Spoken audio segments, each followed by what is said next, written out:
Hola, vamos entonces en este tercer video de proyectos sostenibles a hacer un foco en las vigilancias tecnológicas. Básicamente porque nos permiten conocer cuál es el estado del arte, cuáles son las mejores tecnologías, cuáles son las mejores prácticas disponibles. Además, cuáles son esas leyes internacionales, mejores prácticas, casos de éxito que ha fallado en otros proyectos, y esto se constituye como en el primer paso para poder decir, esta idea que yo estoy teniendo ya tiene una historia de éxito, ya tiene hacia atrás unos referentes. Igual también nos permiten conocer, digamos, un panorama amplio de cuáles son las alternativas que yo tengo para desarrollar mi proyecto, ¿cierto? Yo puedo pensar, por ejemplo, voy a hacer una estrategia de cambio climático. Entonces yo tengo que empezar a mirar cuáles son todas las alternativas que existen de tecnologías de bajo carbono, cuáles son todas las tecnologías que existen para generación de energía limpia, en fin, debo tener un referente de las que ya están funcionando, de cuáles están en investigación, y dependiendo de cuál sea la línea de trabajo de mi organización, yo puedo decidir trabajar con las que ya existen o apostar a trabajar de la mano en alianzas con empresas que estén haciendo estos desarrollos.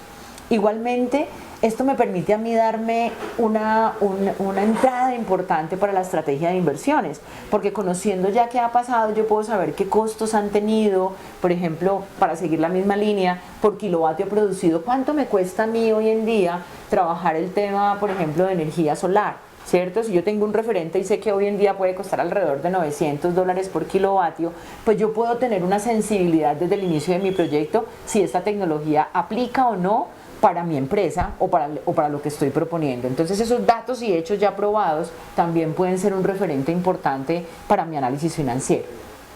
¿Qué más debo investigar yo en la vigilancia tecnológica? Todo el tema de normatividad. Yo he hablado varias veces de esto, pero digamos que por un lado está el tema de normatividad ambiental, que ha sido ya prohibido. Puede que yo estoy proponiendo un proyecto que se base en algo que ya está siendo prohibido a nivel internacional.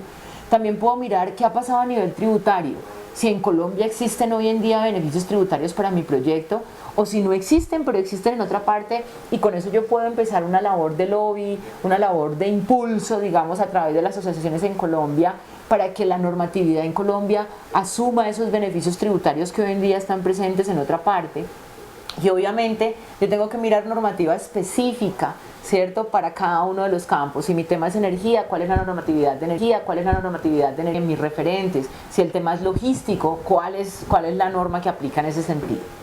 También debo empezar a mirar qué pasa con las patentes, los artículos, los libros, y decíamos, porque de pronto yo puedo pensar que es una idea totalmente innovadora, pero cuando empiezo a mirar ya hay alguien en Asia o hay alguien en otro país ya desarrollando la misma tarea, y con eso yo puedo también empezar a encaminar esfuerzos conjuntos.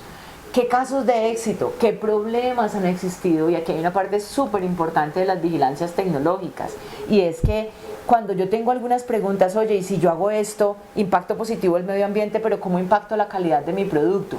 Esas preguntas se pueden plantear en la vigilancia y pueden ser respondidas desde esa investigación que yo pueda generar. Y finalmente, ¿cuáles son esas mejores prácticas y tecnologías que yo puedo usar y apoyarme en ellas para el desarrollo de mi idea o proyecto? En el tema de legislación ambiental, les dejo aquí también un poco de información acerca de la pirámide que tenemos nosotros en Colombia de legislación y que nos puede ayudar también mucho en nuestra búsqueda con palabras clave.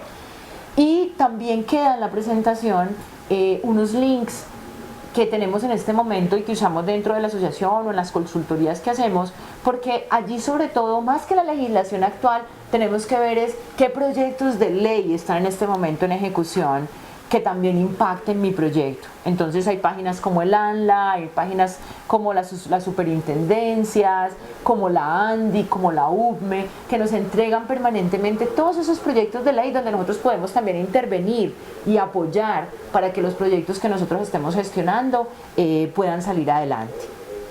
Y aquí les dejo también un referente de los ejemplos de algunos proyectos que a este año 2016 están en curso y que pueden ser de interés para ustedes.